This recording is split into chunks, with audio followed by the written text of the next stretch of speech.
أعوذ بالله السميع العليم من الشيطان الرجيم من همزه ونفخه ونفثه يا أيها الذين آمنوا اصبروا وصابروا ورابطوا واتقوا الله لعلكم تفلحون۔ قابل احترام بھائیوں، بزرگوں اور بہنوں، اللہ رب العزت ہمیشہ اپنے ایمان والے بندوں کی مدد فرمایا کرتا ہے۔ وہ کبھی بھی اپنے فرما برداروں کو اور اپنے اطاعت گزاروں کو بے یار و مددگار نہیں چھوڑا کرتا، اور اسلامی تاریخ اس بات پہ گواہ ہے کہ اللہ رب العزت نے ہمیشہ اپنے ایمان والے بندوں کی مدد فرمائی۔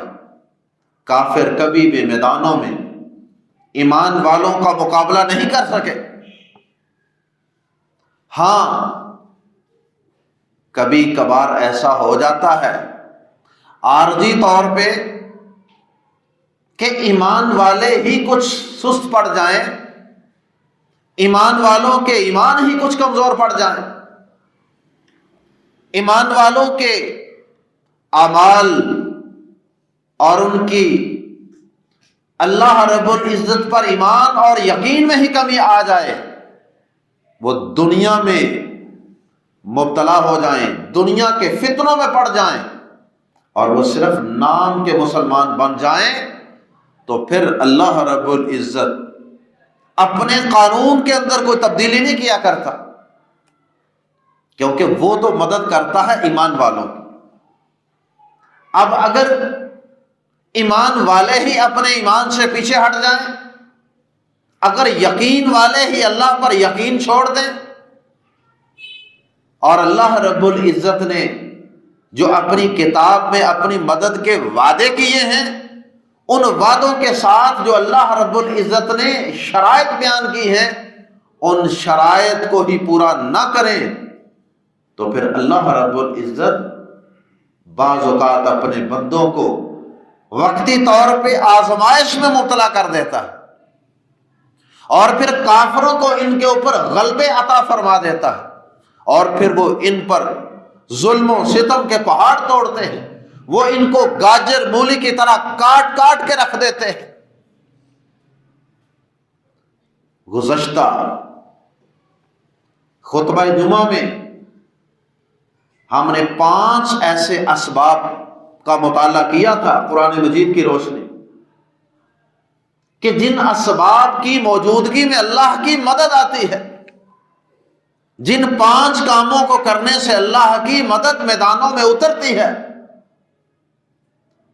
اور ان کاموں کو، ان اعمال کو چھوڑ دینے سے اللہ کی مدد میدانوں سے اٹھا لی جاتی ہے۔ سب سے پہلا سبب جو ہم نے پڑھا تھا وہ ایمان اور یقین، اللہ پر ایمان، یقین اور غیروں سے نا امیدی، یہ پہلا سبب ہے اللہ کی مدد کے اترنے کا۔ دوسرا سبب عمل صالح، صرف زبانی کلمہ توحید پڑھ لیا، زبان سے کہہ بھی دیا لا الہ، تو کیا حاصل؟ نہیں، صرف زبانی ایمان اور توحید کا اقرار کافی نہیں، اس کے ساتھ عمل صالح بھی کرنا ہوگا، اپنے پورے کردار کو، اپنے تمام اعمال کو بھی اللہ کی اطاعت میں دینا ہوگا، اطاعت کے مطابق بنانا ہوگا۔ اور تیسرا ایک سبب انہی اعمال صالحہ میں سے بطور خاص ہم نے پڑھا تھا نماز کو قائم کرنا، اور اللہ پاک نے بھی اس نماز کا اعمال صالحہ میں سے اپنی نصرت و مدد کے لیے اس نماز کو قائم کرنے کا بطور خاص حکم دیا۔ اس لیے نماز قائم کرنا، اللہ کے سامنے سجدہ ریز ہونا، یہ بھی اللہ کی مدد کے میدانوں میں اترنے کے لیے ضروری ہے۔ اور پھر چوتھا سبب، اعمال صالحہ صرف کرنے ہی ضروری نہیں، صرف اعمال صالحہ کو، نماز کو، روزے کو، زکوٰۃ کو، حج عمرے کو کر لینا ہی کافی نہیں، بلکہ چوتھا سبب یہ ہے کہ ان اعمال صالحہ میں اخلاص اور للہیت، یہ دکھلاوے کے لیے، نمود و نمائش کے لیے اعمال صالحہ بجا نہ لائے جائیں۔ قربانیاں کی جاتی ہیں، لاکھوں قربانیاں کی جاتی ہیں، شاید لاکھوں سے بھی تجاوز ہو جاتی، لیکن زیادہ تر لوگوں کا نقطہ نظر صرف ایک رسم و رواج پورا کرنا، معاشرتی روایت کو قائم کرنا، لوگوں کو دکھلانا کہ لوگ کیا کہیں گے، فلاں صاحب نے قربانی نہیں کی۔ حج عمرے سارے معاملات کے اندر اخلاص کا موجود ہونا انتہائی ضروری۔ اور پانچواں سبب جو ہم نے پڑھا تھا وہ تھا کہ جو بھی آپ کے پاس وسائل ہیں، قوت ہے، طاقت ہے، علم ہے، صلاحیتیں ہیں، تحریر ہے، تقریر ہے، جان ہے، مال ہے، جو کچھ بھی ہے اسے لے کر ہمیشہ اللہ کے دین کی مدد کے لیے انسان میدان میں اتر کھڑا ہو، اللہ کے دین کی مدد کے لیے ہاتھ پاؤں مارے جائیں۔ تو جب اللہ پاک دیکھتا ہے کہ میرے بندے میرے دین کی نصرت تائید کے لیے کوشش کر رہے ہیں، تو پھر اللہ پاک ان لوگوں پر رحم فرماتا ہے، پھر اللہ کو ترس آ جاتا ہے کہ یہ خود بھی تو ہاتھ پاؤں مار رہے ہیں نا، کوشش کر رہے ہیں۔ تو جو اللہ کے دین کی مدد کرتے ہیں اللہ ان کی مدد کرتا ہے، اور جو رضائی لے کے، کمبل لے کے گھروں میں بیٹھے رہتے ہیں اور اللہ کے دین کی مدد کرنے والوں پہ صرف اعتراضات ہی کرتے ہیں، پھر اللہ ان کی مدد نہیں کیا کرتا۔ یہ 5 اسباب ہم نے گزشتہ خطبہ جمعہ میں آپ کے سامنے عرض کیے تھے۔ اس کے بعد چھٹا سبب، قرآن مجید کی آیات کی روشنی میں وہ سبب اللہ کی مدد کے میدانوں میں اترنے کا، وہ کون سا سبب ہے؟ وہ ہے تقوی و پرہیزگاری۔ تقوی کیا ہے؟ تقوی ہر وقت انسان کے دل کے اندر اللہ کا ڈر، اللہ کے سامنے پیش ہونے کا ایک خوف موجود رہے، اور یہ تقوی اور یہ اللہ کے سامنے پیش ہونے کا ڈر اور اپنی زندگی کے حساب و کتاب کا ڈر اور پھر اللہ کے عذابوں کا ڈر، یہ تقوی کہلاتا ہے۔ اور پھر اس یقین اور اس خوف کے نتیجے میں، اس تقوی کے نتیجے میں انسان گناہوں سے بچنا شروع ہو جاتا ہے، انسان اللہ سے ڈرنے کے نتیجے میں ہی گناہوں اور اس کی نافرمانیوں کو ترک کرتا ہے۔ تو تقوی اور پرہیزگاری، یہ تو ویسے تو ہر نیک عمل کی قبولیت کے لیے یہ ایک بنیادی شرط ہے۔ جیسے حضرت آدم علیہ السلام کے 2 بیٹوں نے جب اللہ کی راہ میں قربانی پیش کی، ایک کی قربانی قبول ہو گئی، ایک کی قبول نہیں ہوئی۔ تو جس کی قبول نہیں ہوئی اس نے دوسرے کو قتل کرنے کا ارادہ کر لیا کہ اس کی قربانی کیوں قبول ہو گئی؟ اس نے کہا میرے بھائی مجھے کیوں مارنا چاہتے، میرا کیا قصور ہے؟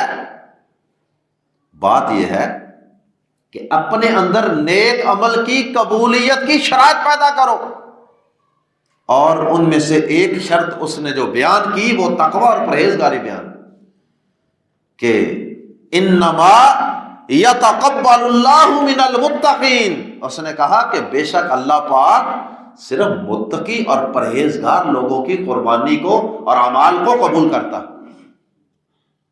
اپنے اندر تقوی و پرہیزگاری پیدا کرو، اور پھر اللہ پاک نے بطور خاص میدان جہاد میں اپنی مدد کے اترنے کی طرف اشارہ کیا اور زمین کے اوپر غلبہ عطا کرنے کا اشارہ کیا سورۃ البقرہ میں۔ اللہ پاک فرماتے ہیں ان الارض للہ یورثها من یشاء من عبادی، بے شک زمین ساری کی ساری اللہ کی ہے، وہ اس زمین کا وارث بناتا ہے جس کو چاہتا ہے اپنے بندوں میں سے۔ لیکن آگے بتا دیا کہ میں اس زمین کا جانشین، خلیفہ، حکمران جس کو جی چاہے بناؤ، کبھی کسی مومن کو بنا دوں، کبھی کسی پیغمبر کو بادشاہ بنا دوں، اور کبھی کسی فرعون کو، کبھی کسی اپنے باغی اور نافرمان کو بھی بنا دیتا ہوں۔ یہ سب اللہ پاک کے امتحان کے سلسلے ہیں، لیکن ساتھ ہی اللہ پاک نے فرما دیا کہ یاد رکھو والعاقبۃ للمتقین، اور یاد رکھو کہ اچھا انجام وہ صرف متقین کا ہے۔ جو انجام ہے نا، جو اینڈ ہے، وہ صرف اور صرف متقین کا ہی اچھا ہوتا ہے۔ یہ انجام دنیا کی زندگی کا بھی ہو سکتا ہے، اور مرنے کے بعد جو آخرت کی زندگی ہے اس کا انجام بھی۔ اللہ رب العزت نے اس آیت کریمہ کے اندر بھی زمین کے وارث بنانے کی طرف اشارہ کیا، اور ساتھ ہی آخر میں کیا فرمایا؟ والعاقبۃ للمتقین، اور اچھا انجام وہ صرف متقین کا ہے۔ متقی اور پرہیزگار بنے بغیر، جس طرح آج ہمارے دلوں میں تقوی، پرہیزگاری اللہ ماشاء اللہ، بس ہم خالی کھلی عبادتیں کر رہے ہیں، ہماری عبادتوں میں لذت بھی اسی وجہ سے نہیں کہ ہمارے اندر تقوی اور پرہیزگاری نہیں۔ اللہ اکبر۔ اور پھر یہ آیت کریمہ جو میں نے آپ کے سامنے عرض کی، یہ سورہ اعراف کی آیت کریمہ۔ سورۃ البقرہ کے اندر اللہ رب العزت نے اپنی مدد کے متقین کے ساتھ خاص ہونے کا تذکرہ فرمایا۔ اللہ پاک فرماتے ہیں واتقوا اللہ، اور اللہ سے ڈر جاؤ، اللہ کا تقوی اختیار کرو، وَاعْلَمُوا أَنَّ اللَّهَ مَعَ الْمُتَّقِينَ، اور یاد رکھو، اچھی طرح جان لو، بے شک اللہ کی مدد متقین پرہیزگاروں کے ساتھ ہے۔ اللہ کی مدد پرہیزگاروں کے، متقین کے ساتھ ہے۔ اللہ اکبر۔ اللہ کے نبی صلی اللہ علیہ وسلم کے صحابہ تقوی، پرہیزگاری میں بہت آگے تھے، ایک ایک نیکی کو تلاش کر کر کے عمل میں لاتے تھے، اور ایک ایک گناہ سے اپنے دامن کو بچا کے رکھتے تھے۔ یہی وجہ ہے کہ اللہ رب العزت نے ان کو بڑے بڑے کافروں، بڑی بڑی سپر پاوروں پر غلبے عطا فرما دی۔ 313 ہوتے تھے، کبھی وہ چند ہزار ہوتے تھے، اور کافر لاکھوں کی تعداد میں ہوتے تھے، لیکن یہ ایمان والے جن کے پاؤں میں جوتا بھی نہیں ہوتا تھا، ٹوٹے جوتے پہنے ہوتے تھے، ٹاکیاں لپیٹی ہوتی تھی پاؤں پر، اور یہ لاکھوں کی تعداد میں اس دور کی فوجوں کو چنے چبوا دیتے تھے، کیونکہ ان کے اندر یہ اوصاف اور یہ خوبیاں کوٹ کوٹ کر بھری ہوئی تھی۔ تو فرمایا وَاعْلَمُوا أَنَّ اللَّهَ مَعَ الْمُتَّقِينَ، اچھی طرح جان لو اس حقیقت کو کہ اللہ متقین کے ساتھ ہوتا ہے۔ اس کے بعد 7واں سبب اللہ کی مدد کے میدانوں میں اترنے کا، وہ ہے اللہ کے نبی صلی اللہ علیہ وسلم کی اطاعت و فرما برداری۔ نبی صلی اللہ علیہ وسلم کی اطاعت و فرما برداری میں زندگی گزارنا، اور پھر اس کے ساتھ ساتھ اسی آیت کریمہ میں اللہ رب العزت نے ایک اور سبب بھی بیان کیا، ایک اللہ اور اس کے رسول کی اطاعت، اور دوسرا سبب آپس میں اتحاد اور اتفاق قائم رکھنا، آپس میں اختلاف اور انتشار سے، نفرتوں دشمنیوں سے اور فرقے فرقے ہو جانے سے، پھوٹ کا شکار ہونے سے بچ جانا، اپنے آپ کو بچا لینا، یہ بھی سبب ہے اللہ کی مدد کے میدان میں اترنے کا اور کامیابیوں کے ملنے کا۔ اللہ پاک سورۃ الانفال کے اندر، سورۃ الانفال جہاد فی سبیل اللہ کے متعلق ایک سورت، اور جس کے اندر بطور خاص غزوہ بدر کا تذکرہ، جس میں مسلمان صرف 313 تھے۔ اسی سورہ مبارکہ کے اندر اللہ پاک نے جہاد کے احکامات کے درمیان یہ آیت کریمہ نازل فرمایا۔ اللہ پاک کیا فرماتے ہیں؟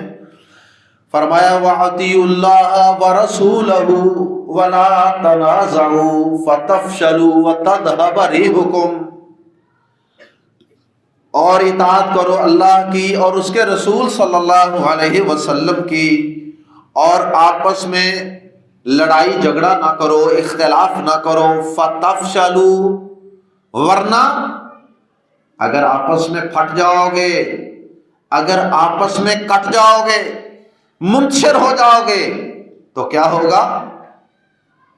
فَتَفْشَلُوا، تو تم بزدل ہو جاؤ، بزدل ہو جاؤ گے، کمزور ہو جاؤ گے، تمہارے اندر دشمن کے سامنے میدان میں کھڑا ہونے کا حوصلہ، جذبہ ہی نہیں رہے گا۔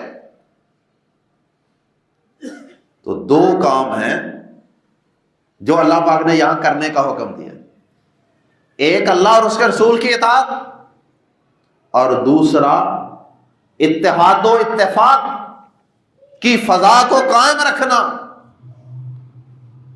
اور اس کے بعد مزید اللہ پاک آگے کیا فرماتے ہیں؟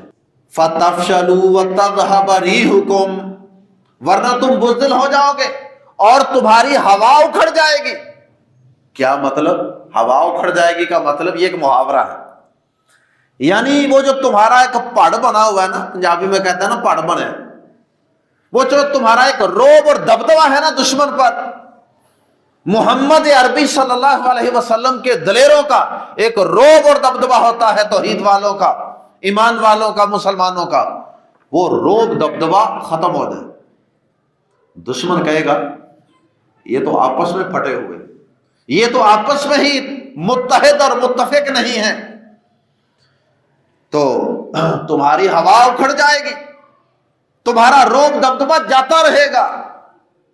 اور آخر میں اللہ پاک نے پھر نصیحت فرمائی، بلکہ ایک اور سبب بیان کر دیا، فرمایا وَاصْبِرُوا وَاصْبِرُوا إِنَّ اللَّهَ، اور صبر کرو، صبر و استقامت کا مظاہرہ کرو، بے شک اللہ صبر و استقامت کا مظاہرہ کرنے والوں کے ساتھ ہے۔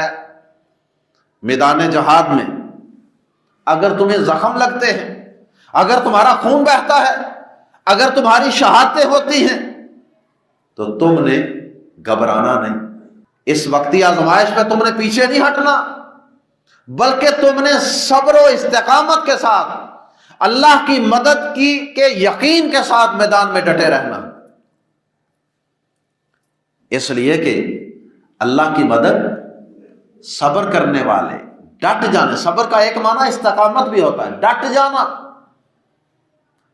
گھبرا کر میدان سے باغ کھڑے نہ ہونا، بلکہ ڈٹ جانا، جم جانا، کوئی بات نہیں، تکلیفیں آ رہی ہیں، زخم لگ رہے ہیں، خون بہ رہے ہیں، شہادتیں ہو رہی ہیں، کوئی بات نہیں، صبر، ڈٹے رہو، ڈٹے رہو، اللہ کی مدد بس آیا ہی چاہتی ہے۔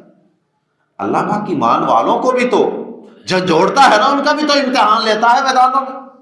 قرآن مجید کے اندر اللہ پاک نے یہ وعدہ کیا ہے کہ میں ضرور بے ضرور تمہاری آزمائش کروں گا، اور تمہاری آزمائش کبھی جانوں کی کمی سے، کبھی مالوں کی کمی سے، کبھی پھلوں رزق کی کمی سے، کبھی خوف سے، دشمن کے خوف سے، مختلف طریقوں سے۔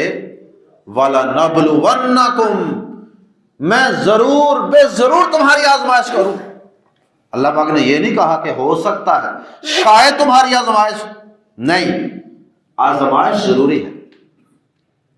کامیابی سے پہلے اللہ پاک اپنے ایمان والے بندوں کو ان مشکل ترین حالات سے گزارتے بھی، اور اللہ پاک نے جہاد فی سبیل اللہ کا مقصد بیان کرتے ہوئے ایک جگہ یہ حکمت بھی بیان فرمائی کہ وَيَتَّخِذَ مِنْكُمُ الشُّهَدَاءَ، اللہ پاک تمہیں میدان میں اترتے فوراً نصرت اور مدد اور فتح اور غلبہ عطا نہیں کر دیتا، بلکہ وہ تم میں سے بعض لوگوں کو شہادتوں کے رتبے اور مقام پر بھی فائز کرتا ہے۔ شہادت ایک بہت بڑا تمغہ ہے، بہت بڑا اعزاز ہے اللہ رب العزت کی نظر میں، جو اللہ پاک تم میں سے بعض لوگوں کو عطا کر دیتا۔ اللہ اکبر۔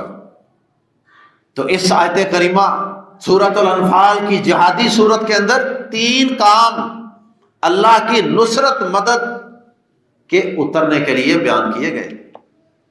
ایک اللہ اور اس کے رسول صلی اللہ علیہ وسلم کی اطاعت، اور ایک آپس میں متحد اور متفق رہنا، یکجان ہو کر رہنا ہے، اختلافات سے بچنا، ٹکڑے ٹکڑے ہونے سے، پارٹی پارٹی، فرقہ فرقہ ہونے سے اپنے آپ کو بچانا۔ بدقسمتی سے آج 60 کے قریب اسلامی ملک ہیں، لیکن سب پھٹے ہوئے، سب اپنے اپنے بلاک اور اپنے اپنے مفاد کے پیچھے چل رہے ہیں۔ مسلمانوں کا مفاد شاید ہی کسی کو عزیز ہو، الا ماشاء اللہ، ورنہ اگر یہ 57-58 اسلامی ملک مل جائیں، یکجان ہو جائیں، ان کے پاس دنیا کی ہر سہولت، ہر نعمت اور ہر طرح کے وسائل موجود، دنیا کا کوئی کافر میدان میں ان کا مقابلہ نہیں کر سکتا۔ آپ دیکھ لیں، وہ نہتے مسلمان، وہ گلیلوں کے ساتھ، پتھروں کے ساتھ، اتنی بڑی قوت جس کے پیچھے آگے کئی سپر پاوریں کھڑی ہیں، وہ اسرائیل اکیلا تو نہیں ہے، اس کے پیچھے کتنے اور کافروں کے ملک اس کی پشت پہ کھڑے ہیں، جو اس کو ہلا شیری دے رہے ہیں، جو اس کو حوصلے دے رہے ہیں، جو اس کو پیچھے سے اسلحہ دے رہے ہیں، وسائل مہیا کر رہے ہیں۔ اور یہ بیچارے جن کے پاس ایک چھوٹا سا خطہ جو آپ کے ایک شہر کے برابر، وہ اتنی سپر پاوروں کے ساتھ لڑ رہے، اور دیکھ لیں شروع میں ہمیں کیا لگتا تھا، ہمارے کمزور ایمانوں کی وجہ سے ہمارے ذہن کے اندر بھی طرح طرح کے خیالات آ رہے تھے نا، جس طرح میں نے گزشتہ خطبہ جمعہ کے اندر قرآن مجید کی آیت سنائی تھی کہ اللہ پاک نے غزوہ احزاب کا تذکرہ کیا کہ جب تم پر کئی اتحادی فوجیں احزاب جمع ہو کر چڑھ دوڑی، حملہ آور ہو گئی، تو تم گھبرا گئے، پریشان ہو گئے، وَتَظُنُّونَ بِاللَّهِ ظُنُونَا، تم اللہ سے طرح طرح کے گمان کرنے لگے۔ اور منافقوں نے تو سیدھا سیدھا کہہ دیا نا، ایمان والوں کے دل میں تو چلو کچھ وسوسے آ رہے تھے نا، اور جو منافقین تھے انہوں نے تو سیدھا سیدھا کہہ دیا تھا ما وعدنا اللہ ورسولہ الا غرورا، ہم سے اللہ اور اس کے رسول نے نعوذ باللہ دھوکے کے وعدے کیے تھے۔ جو ہمیں کہا جاتا تھا نا کہ میں تمہاری مدد کروں گا، میں تمہارے ساتھ ہوں، تو میدان میں اترو، غلبہ تمہارا ہی ہے، نصرت تمہاری ہی ہے، اچھا انجام تمہارا ہی ہے، یہ سب وعدے انہوں نے کہا، منافقوں نے کہا کہ یہ سب وعدے جھوٹے تھے۔ آج ہم مارے گئے، آج اتنی اتحادی فوجیں، مشرک بھی، یہودی بھی، عیسائی بھی، بت پرست بھی، سب مل کر آج ہم پہ چڑھ دوڑے۔ اللہ اکبر۔ لیکن ان مع العسر یسرا، اللہ پاک کا قاعدہ ہے کہ مشکل کے بعد آسانی بھی ہے، آزمائش کے بعد فتح اور اللہ کی نصرت اور مدد بھی اترتی، لیکن پہلے امتحان ہوتا ہے، پہلے شہادتیں ہوتی ہیں، خون بہتے ہیں، قربانیاں دینی ہوتی ہیں۔ اللہ اکبر۔ اور اللہ پاک نے سورہ آل عمران میں فرمایا نا، اللہ اکبر، کیا تم نے یہ گمان کر لیا کہ تم ایسے ہی جنت میں داخل ہو جاؤ گے؟ بس تم نے کہہ دیا کہ ہم ایمان لائے اور بس اسی پر تمہاری جان چھوٹ جائے گی اور تمہیں جنت مل جائے گی، اور تمہاری آزمائش نہیں ہوگی، تمہاری آزمائش بھی ہوگی، تمہاری آزمائش بھی ہوگی جب تک ہم تم میں سے صبر کرنے والوں کو، جہاد کرنے والوں کو نہ آزما لیں، دیکھ لیں، اتنی دیر تک تمہیں اللہ کی طرف سے مدد اور جنت نہیں مل سکتی۔ تو اللہ پاک امتحان لیتے ہیں، آزمائش کے بعد پھر فتح نصرت ایمان والوں کو ملتی ہے۔ تو آج بھی دیکھ لیں، ابتدا میں ہمیں کیا لگ رہا تھا، لیکن وہ اللہ کے بندے، وہ اللہ کے شیر ڈٹے رہے میدان میں محدود ترین وسائل کے ساتھ، شہادتیں ہوتی رہی، بچے قربان ہوتے رہے، ہسپتال، سکول، مسجدیں وہ تہس نہس ہوتے رہے، اور ان انسانیت نما بیڑیوں نے کسی چیز کی کوئی پرواہ نہ کی، ہسپتالوں کو بھی تباہ کیا، ادویات کے جو سٹور تھے ان کو بھی تباہ کیا، کسی چیز کو انہوں نے نہیں بخشا۔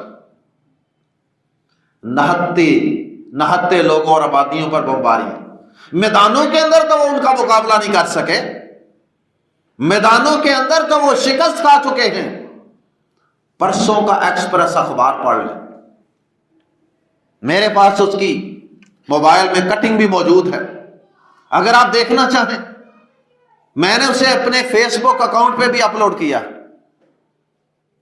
اس کے اندر اتنی بڑی خبر تھی ایکسپریس اخبار کی، 50%، یہ مین ہیڈنگ تھی، یعنی جو خبر تھی اس کے اندر جو سب سے ٹاپ پہ ہیڈنگ ہوتی ہے اس میں یہ لکھا تھا 50% اسرائیلی فوجی بھاگ نکلے، بگوڑے نکلے 50%۔ اب جو اللہ کی جنت کے لیے جو شہادتوں کے متلاشی ہو کر لڑ رہے ہوں، جو گولی پھینکیں، بارود پھینکیں، بم پھینکیں تو ساتھ اللہ اکبر کا نعرہ بلند کریں، جنہیں اللہ کی مدد پر اتنا یقین ہے، بھلا ان کا کوئی مقابلہ کرے تو میدان میں کیسے کرے؟ اب انہوں نے کیا کیا پھر؟ جب یہ میدانوں میں مقابلہ نہیں کر سکے تو پھر انہوں نے بولے کتے کی طرح نہتے اور معصوم بچوں کو بمباری کا نشانہ بنایا، آبادیوں پر بمباری کی۔ بہرحال اس کے باوجود بھی اللہ کے فضل و کرم سے اب بھی ان کا پلڑا بھاری ہے، اب بھی ان کا پلڑا بھاری ہے۔ اور میں نے کل ایک ویڈیو دیکھی تھی، آپ نے بھی دیکھی ہوگی، 37 دنوں کے بعد اللہ پاک نے اپنا معجزہ دکھایا۔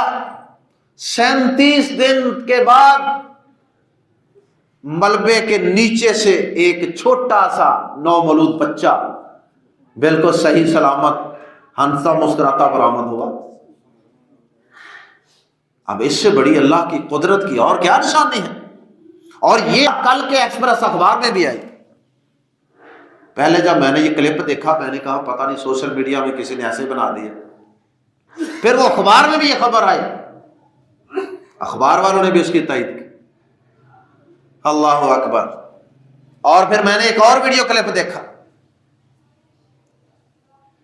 اور اس کلپ کے نیچے کسی نے لکھا تھا کہ سڑکوں، غزہ کی سڑکوں پر آج بھی مجاہدین چل پھر رہے ہیں فاتحانہ شان سے، اور مجاہدین کی گاڑیاں گزر رہی تھی، اور وہ اسرائیلی قیدیوں کو لے کر آ رہے تھے اور لوگ سڑکوں کے کناروں پر کھڑے تھے ان کے استقبال کے لیے.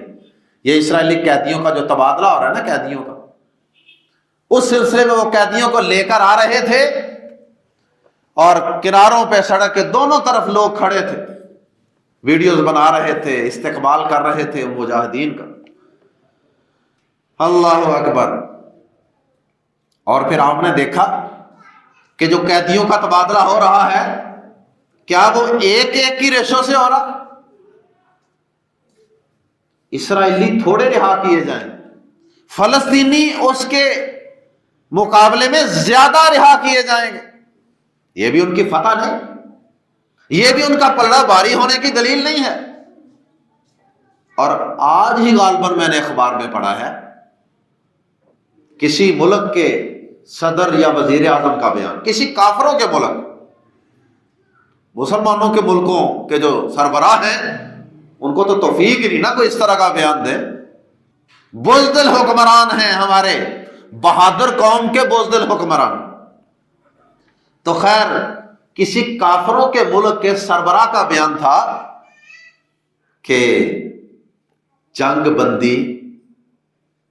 بندی یہ غزہ کے مسلمانوں کی فتح کی علامت ہے، ورنہ یہ جس طرح کا یہ خون خوار بھیڑیا جو کر رہا تھا یہ کبھی کسی صورت میں جنگ بندی نہ کرتا. جو فلسطینیوں کی نسل کشی پہ، نسل ختم کرنے پہ تولا ہوا. اللہ اکبر. یہ دو اسباب آج کے خطبہ جمعہ میں اللہ کی توفیق سے بیان کیے ہیں، بلکہ دو نہیں حقیقت میں 5 اسباب.